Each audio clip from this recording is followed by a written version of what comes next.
मूल अधिकार या मौलिक अधिकारों के बाद अब हम आते हैं अगले बिंदु पर, जिसके जरिए संविधान में कोशिश की गई है संविधान के द्वारा कि सामाजिक न्याय बना रहे, अक्षुण्ण रहे।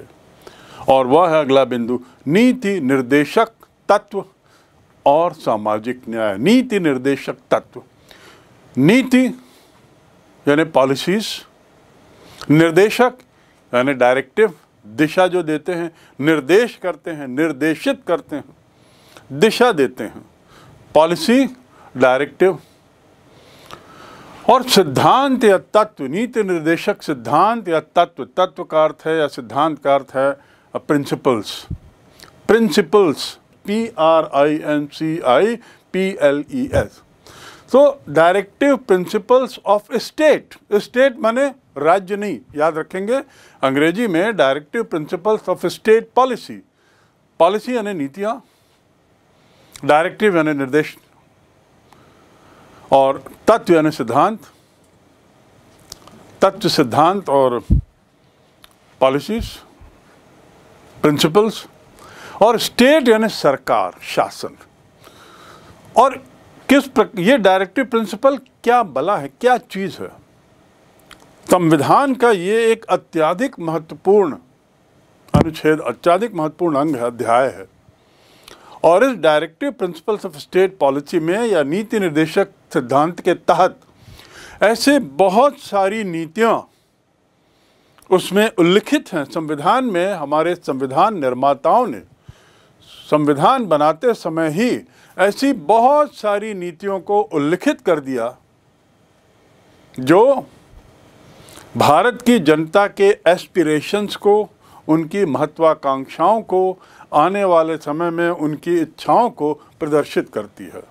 और इसका अर्थ ये हुआ कि आने वाली सरकारों से अपेक्षा है कि उचित समय आने पर डायरेक्टिव प्रिंसिपल्स के तहत या नीति निर्देशक सिद्धांतों के तहत दिए गए सिद्धांतों को वो कानून में बदले, कानूनी जामा दे, उन्हें कानूनी रूप दे। मात्र वे एक दिशा निर्देशक न रह जाएं, मात्र वे एक इच्छाएं, अपेक्षाएं ना हो जाएं। उन अपेक्षाओं को कानूनी जरिए से संसद के द्वारा पास कराकर उसे एक अमली जामा देना है, कानूनी जामा देना। और यदि ऐसा किया जा रहा है तो हम सामाजिक न्याय की ओर बढ़ रहे हैं। ये जो डायरेक्टिव प्रिंसिपल्स हैं, ये जो नीति निर्देशक हैं, ये भारत के संविधान में भाग 4 में अनुच्छेद 36 से 51 दिए गए हैं। 36 to 51 पार्ट 4। इनके माध्यम से राज्यों को, राज्य का मतलब शासन, सरकार, याद रखेंगे राज्य का अर्थ स्टेट नहीं है, छत्तीसगढ़ या मध्य प्रदेश या पंजाब नहीं, राज्य का अर्थ है शासन। शासन को संविधान निर्माताओं ने इस अध्याय के माध्यम से निर्देशित किया है कि वे सामाजिक न्याय की दिशा में आवश्यक वैधानिक पहल करते हुए इन सिद्धांतों को लागू करें, लागू करने का प्रयास करें उचित समय आने पर। क्योंकि 1947 में स्थितियां ऐसी नहीं थी कि इसमें बहुत से सिद्धांतों को तुरंत लागू किया जाए। यदि हो जाता या करते तो बहुत क्रांतिकारी कदम होता, बहुत ज़्यादा उथल पुथल, ऊहापोह रहती। शायद समय उपयुक्त नहीं था, सामाजिक वातावरण उपयुक्त नहीं था, अधिकतर जनता अशिक्षित थी, अधिकतर जनता निर्धन थी, कोई आर्थिक ऐसी व्यवस्था नहीं थी जिसके आधार पर सुनिश्चित किया जाए कि हर गरीब तक भोजन पहुंचे। तो इसलिए अपेक्षाओं को, मैं बार बार आपको बता रहा हूं, समाज की या नागरिकों की अपेक्षाओं को सैद्धांतिक रूप देते हुए उसे इसमें लिख दिया गया है। और शासन को निर्देशित किया गया है कि ये दिए हुए सिद्धांतों को एक एक करके समयानुकूल अवसर पर इन्हें कानून का रूप देते हुए लागू करें। और ऐसा करते हुए क्या करें?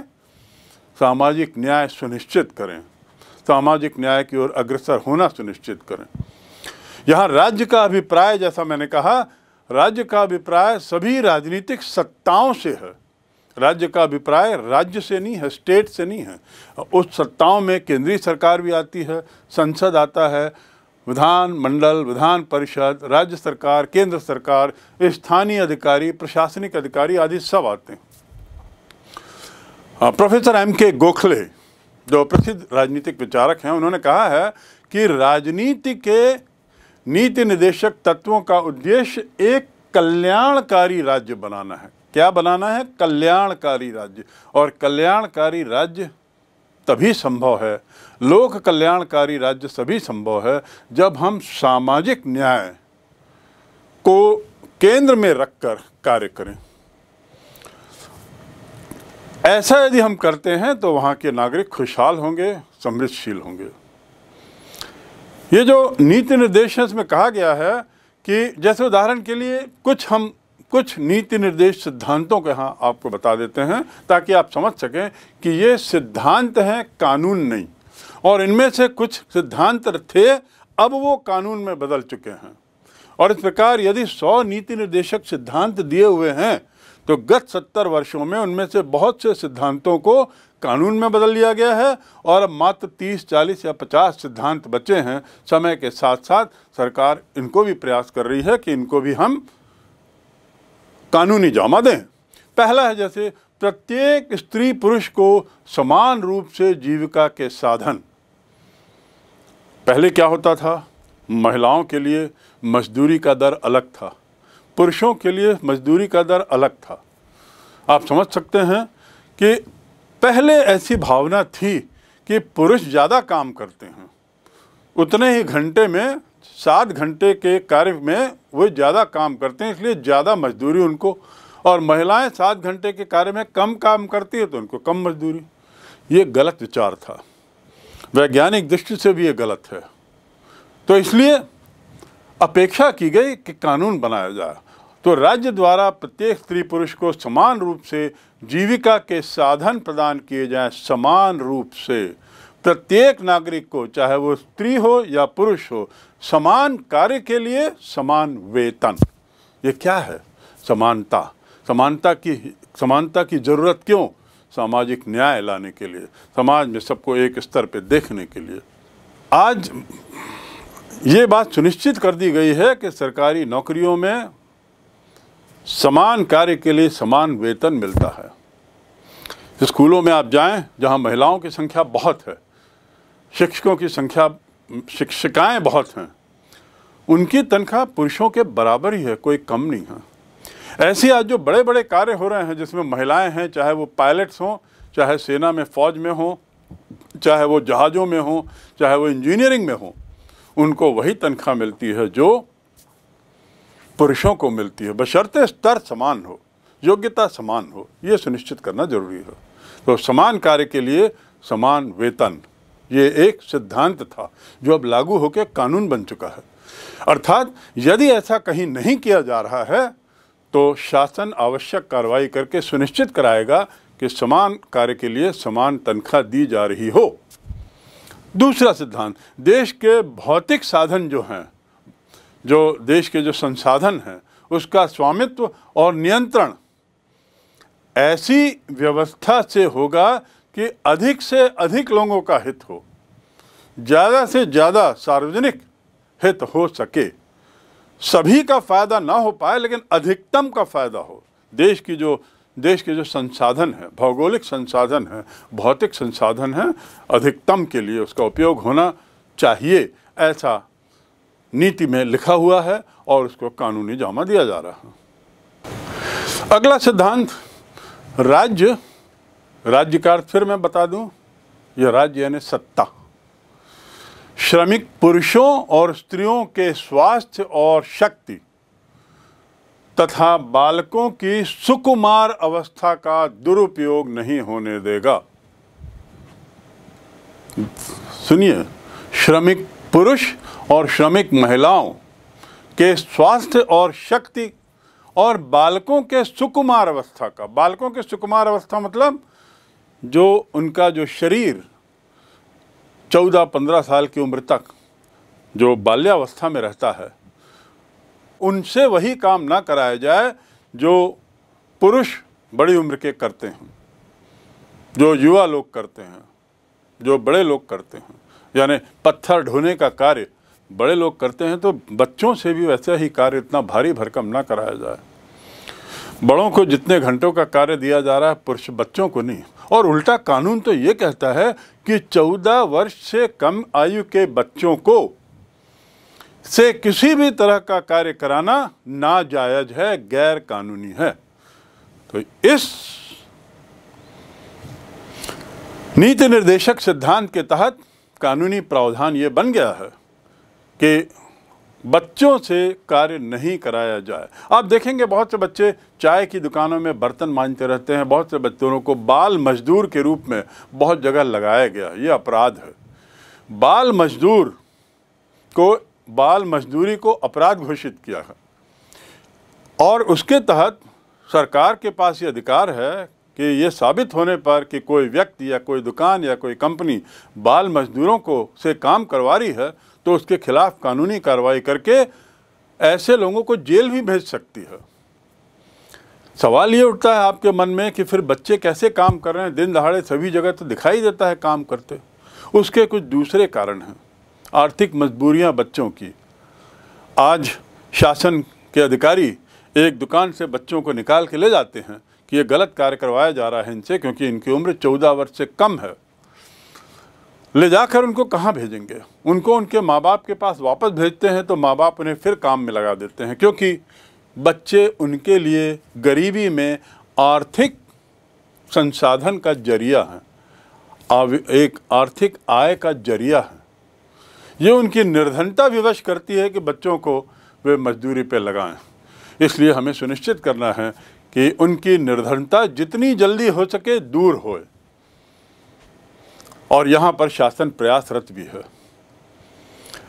अगला बिंदु, राज्य अपने आर्थिक सामर्थ्य और विकास के सीमाओं के भीतर, आर्थिक सामर्थ्य और विकास की सीमाओं के भीतर काम पाने, शिक्षा पाने या बीमारी बुढ़ापा के अभाव की दशा में सार्वजनिक सहायता पाने के अधिकार को देने का प्रयास करेंगे।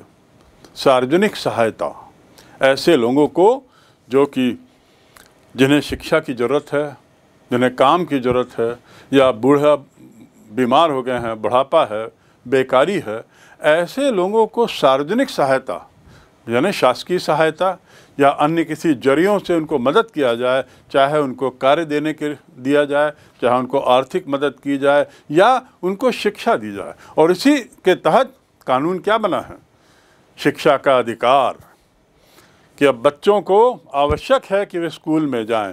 कोई माँ बाप बच्चों को रोके ना स्कूल में जाने से, उनकी पढ़ाई से। ऐसे ही यदि कोई बीमार है, बुढ़ापा हो गया है, बेकारी है, तो ऐसी स्थिति में इस वर्ग के लोगों को देखने, इन लोगों की भलाई के लिए सरकार ने कई प्रावधान किए हैं, कई तरह के अस्पताल बनाए हैं, कई अन्य तरह की व्यवस्था की है, बाल आश्रम की और साथ ही वृद्धाश्रम भी बनाए हैं, विशेष अस्पताल बनाए हैं, और ये सब कानूनी प्रावधान किया है। यानी कानूनी प्रावधान करने का अर्थ ये है कि ये जो मात्र अपेक्षाएं जो थी, जनता की जो इच्छाएं थी, महत्वाकांक्षाएं थी, उन महत्वाकांक्षाओं को कानूनी रूप देकर सुनिश्चित कराना कि ऐसा किया जाए। अदरवाइज अन्यथा यह कानूनन अपराध होगा यदि कोई ऐसा नहीं कर रहा है तो। उसके साथ ही अगला है नागरिकों के साथ समान व्यवहार संहिता। पुरुषों, महिलाओं, बड़े छोटे, उच्च वर्ग, निम्न वर्ग, उच्च जाति, निम्न जाति, एक धर्म, दूसरा धर्म, ये सब को हटकर सबके साथ एक जैसा व्यवहार। एक अधिकारी के नाते ये मुझे सुनिश्चित करना है कि मेरे मातहत काम करने वाले विभिन्न धर्म के लोगों के साथ, विभिन्न जाति के लोगों के साथ मैं समान बर्ताव कर रहा हूँ। मेरे व्यवहार में यदि जाति की बू आ रही है, मेरे व्यवहार में यदि धार्मिकता की बू आ रही है, तो मुझे कानूनन अपराधी साबित किया जा सकता है और मुझे कठोर दंड दिया जा सकता है। अर्थात इस प्रावधान को भी, इस अपेक्षा को भी एक कानून के रूप में बदला जा चुका है और आज समान व्यवहार संहिता लागू है। अगला बिंदु जो मैंने पूर्व में बताया, लेकिन अलग से अब उसको बालकों के लिए निःशुल्क शिक्षा और अनिवार्य शिक्षा की व्यवस्था करे। ये देखिए लाइन क्या लिखी है, बालकों के लिए निःशुल्क शिक्षा और अनिवार्य शिक्षा की व्यवस्था करे। ये करे लिखा हुआ है। ये कब लिखा गया था? 1947 में जब हमारा संविधान बना और 1950 में लागू हुआ, तो उस समय एक अपेक्षा के रूप में ये लिखा गया था कि सरकार को कोशिश करनी चाहिए कि निःशुल्क शिक्षा का प्रावधान करे, कोशिश करनी चाहिए कि सभी के लिए शिक्षा अनिवार्य कर दे। 1947-50 में जब संविधान बन रहा था, निःशुल्क शिक्षा संभव नहीं थी सभी के लिए, क्योंकि हमारे पास वो शैक्षणिक ढांचा नहीं था, आर्थिक ढांचा नहीं था जिसके बल पर हम ये कर सकें। ऐसी अनिवार्य शिक्षा करना मतलब उस समय इतने लाखों बच्चों के लिए शिक्षा का प्रावधान करना एक दिन में, एक वर्ष में संभव नहीं था। अब ये संभव है, इसलिए सरकार ने क्या किया है? कानून बना दिया है कि सभी बच्चों को निःशुल्क शिक्षा मिलेगी। आप में से बहुत लोग सरकारी स्कूलों में निःशुल्क शिक्षा पा रहे हैं। लगभग सभी लोगों को निःशुल्क शिक्षा मिल रही है, या 11वीं या 12वीं के बच्चों को बहुत कम फीस में उनको शिक्षा दी जा रही है। कल्पना करिए, ये पूरी व्यवस्था का पैसा सरकार कहाँ से लाती है? निःशुल्क शिक्षा में तो कोई फीस नहीं रहती, तो सरकार को किसी अन्य मद से ये पैसा शिक्षा में लगाना पड़ रहा है, लगाती है, और ये लगाना उसकी जिम्मेदारी है, क्योंकि अब ये कानून बन गया है।